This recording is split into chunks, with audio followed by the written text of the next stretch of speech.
Bonjour. Normalement, vous regardez cette vidéo après avoir regardé la vidéo de la chaîne J'ai compris maths qui s'appelle Résoudre une équation du premier degré, 4 règles à connaître. Vous avez aussi déjà résolu 4 équations toutes simples en utilisant ces deux règles. On a le droit de transformer une équation en une autre équation en additionnant et soustrayant un même nombre des deux côtés de l'équation.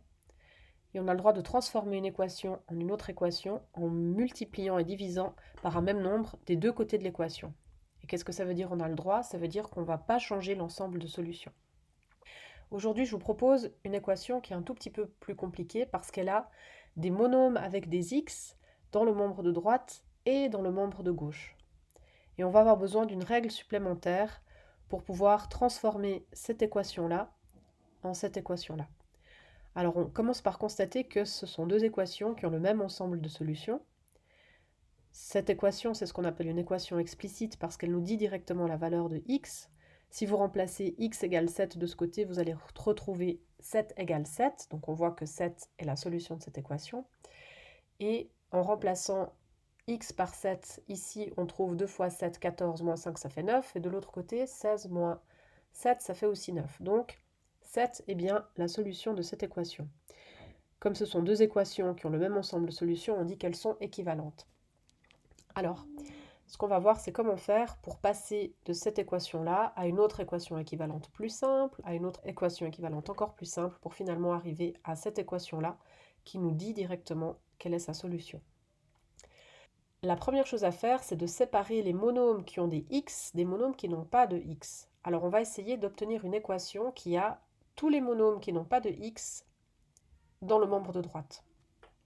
Alors, on va essayer d'avoir une équation où on fait disparaître ici le moins 5. Pour faire disparaître un moins 5, on doit faire plus 5. Et puis pour que l'équation reste équivalente, autrement dit pour que la balance reste équilibrée, si on fait plus 5 dans le membre de gauche, il faut qu'on fasse plus 5 dans le membre de droite. Donc l'opération qu'on va faire, c'est plus 5. Si je fais 2x moins 5 plus 5, il me reste 2x, c'était le but. Et de l'autre côté, si je fais 16 moins x plus 5, je vais trouver 21 moins x. Le prof de la vidéo de l'autre chaîne écrivait une petite bulle ici pour dire quelle était l'opération qu'on a faite pour passer d'une équation à l'autre. Alors, dans notre école, on n'écrit pas cette petite bulle, mais on fait un trait ici. Et dans cette marge ici, on va écrire quelle est l'opération qu'on fait pour passer à l'équation suivante. Alors là, ce qu'on a fait, c'est faire plus 5 des deux côtés. Maintenant, on se retrouve avec une équation un peu plus simple. 2x est égal à 21 moins x. Alors, ce qui est embêtant, c'est que j'ai encore des x des deux côtés. Je vais essayer d'obtenir une équation où j'ai pas le moins x ici. Qu'est-ce que je fais pour enlever un moins x? C'est pas additionner ou soustraire un nombre, ni multiplier ou diviser, mais c'est quelque chose d'analogue. On voit que si j'ai un moins x, pour l'enlever, il faut que je fasse plus x. Alors je vais faire 21 moins x plus x, et il restera 21. Et puis là, je vais faire 2x plus x, et puis ça va me donner 3x. Et maintenant, j'ai l'équation 3x égale 21 et je retombe sur un cas très simple, comme celui que vous avez vu dans l'autre vidéo. Si je veux n'avoir plus que x ici, il faut que j'enlève le fois 3. Et donc, il faut que je divise par 3. Et je dois diviser par 3 des deux côtés. Je fais 3x divisé par 3, je vais trouver x. Et 21 divisé par 3, je vais trouver 7. Voilà. Une chose encore importante qu'on fait dans notre école, c'est qu'on écrit l'ensemble de solutions de cette manière-là. Comme vous avez vu dans l'autre exercice, on appelle S l'ensemble des solutions, puis on écrit S est égal à. Comme il s'agit d'un ensemble, on écrit les éléments de l'ensemble entre des accolades.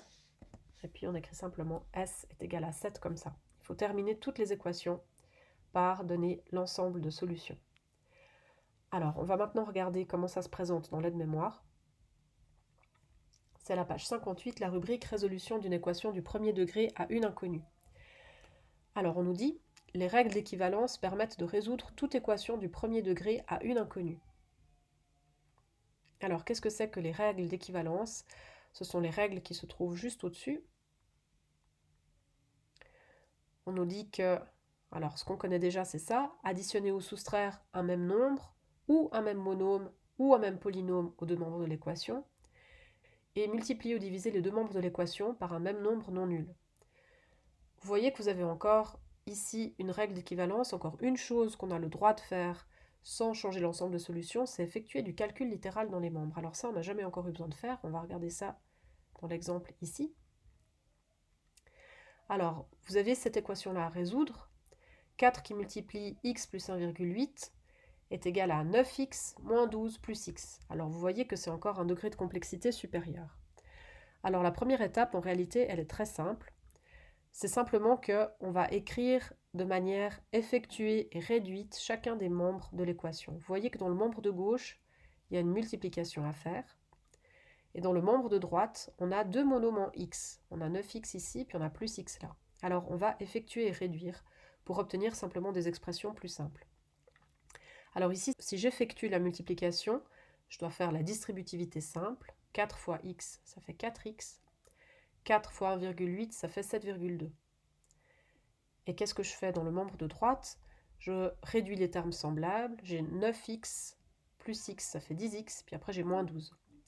C'est possible que parfois on ait besoin de faire plusieurs étapes de calcul littéral avant d'arriver à une forme effectuée et réduite. Et maintenant, vous êtes arrivé à quelque chose qui ressemble à l'exemple qu'on a fait juste avant, et on va pouvoir passer de cette version de l'équation à cette version-là en appliquant les règles d'équivalence.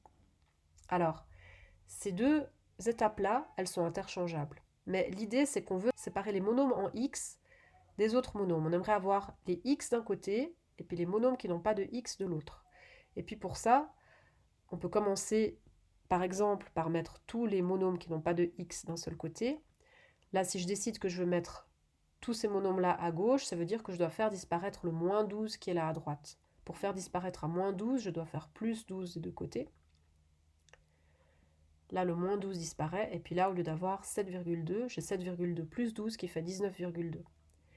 Puis maintenant, j'ai encore des x des deux côtés, donc l'étape suivante, c'est de mettre tous les x dans le membre de droite. Donc je dois faire disparaître le 4x ici. Pour faire disparaître un 4x, je dois faire moins 4x des deux côtés. Si je fais moins 4x, il ne me reste plus que 19,2.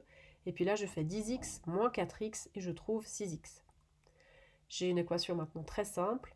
Si 6x est égal à 19,2, il suffit que je divise par 6 des deux côtés pour obtenir x est égal à 3,2. Et j'oublie pas d'écrire l'ensemble de solutions. Vous avez ici encore une étape qui est très importante, c'est celle de la vérification. Je vous recommande de la faire tout le temps parce qu'elle vous permet de vous rendre compte vous-même si vous avez résolu l'équation correctement. Alors ce qui est important quand on vérifie si 3,2 est solution de l'équation, c'est de remplacer 3,2 dans la toute première version de l'équation, parce qu'on peut avoir fait des erreurs après. Donc on remplace x par 3,2 ici. Si on fait ça avec la calculatrice, on va se rendre compte qu'on a la même chose dans le membre de gauche et dans le membre de droite.